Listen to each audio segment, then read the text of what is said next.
শাহাদাতের রক্তের নজরানা দিয়েই আমরা সেই পথে ইনশাআল্লাহ পৌঁছবো, যে পথে শাপলা চত্বরের ভাইয়েরা শাহাদাতের রক্ত দিয়েছে, যে পথে আমার হাটহাজারীর সন্তানেরা শাহাদাতের রক্ত দিয়েছেন, যে পথে আমার বিবাড়িয়ার ব্রহ্ম শহীদ বাড়িয়ার বীর শহীদানেরা যে পথে আত্মত্যাগ স্বীকার করেছেন, আমরা তাদের সে পথকে ভুলব না। তাদের সেই শাহাদাতকে আমরা কোনো সময় সেই শাহাদাত অস্বীকার করার কোনো প্রবণতাকে এক মুহূর্তের জন্য বরদাস্ত করব না।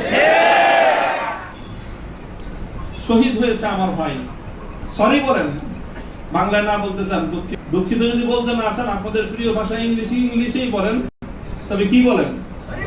সরি বলেন। সে রক্তকে অস্বীকার করার চেষ্টা করবেন না। শাহাদাতের শহীদের রক্তের সঙ্গে গাদ্দারি করার মতো সেই বেঈমান কারিমাত সাজান।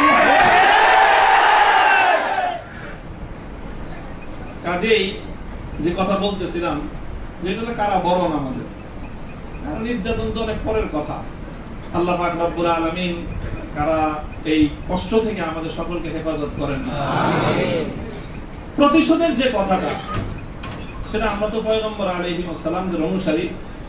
নবী ইউসুফ আলাইহিস সালামের সেই বাণী, লা তাসরিবা আলাইকুমুল ইয়াউম, গতকালকে আমি বলেছি, আজও বলছি, আমরা কোনো প্রতিশোধ গ্রহণ করি নাই, করতে চাই না। করার প্রবণতা কখনো যদি আমাদের মন থেকে উদ্গত হয়, সেটা হলো ইন্নামা যালিকা মিন্নী ওয়া মিনাশ শাইতান। শয়তানের প্ররোচনায় কখনো হয়তো আমরা ব্যক্তিগত আক্রোশে প্রতিশোধের কথা বলে থাকতে পারি, কিন্তু আমরা প্রতিশোধ পরায়ণ নই, এটা মূল কথা। এই হিসাবে আমি প্রতিশোধের এই শব্দকে প্রত্যাখ্যান করলাম। তবে অন্য আরেক অর্থে আমি প্রতিশোধের এই শব্দকে সমর্থন করছি। শুধু সমর্থন নয়, বরং আমি আমার পুনর্ব্যক্ত করছি যে আমরা প্রতিশোধ নিব। আমাদের সেই প্রতিশোধ হবে সেই প্রতিশোধ, যেই প্রতিশোধ হিজরতের আগ পর্যন্ত 12 বছরের জুলুম এবং নির্যাতনের প্রতিশোধ মক্কা বিজয়ের মাধ্যমে আল্লাহ নবী গ্রহণ করেছেন।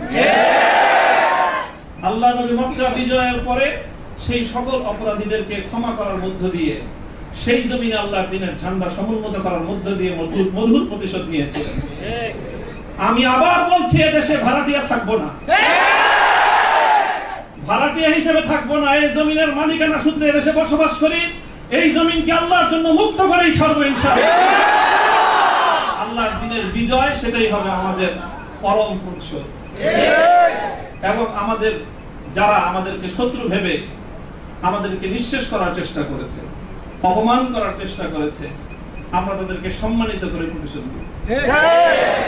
আমরা তাদেরকে আদর্শের সোনালী পথে বরণ করে নেওয়ার মধ্য দিয়েই আমরা ইনশাআল্লাহ আমাদের আদর্শের বিজয়ের প্রতিশোধ গ্রহণ করব।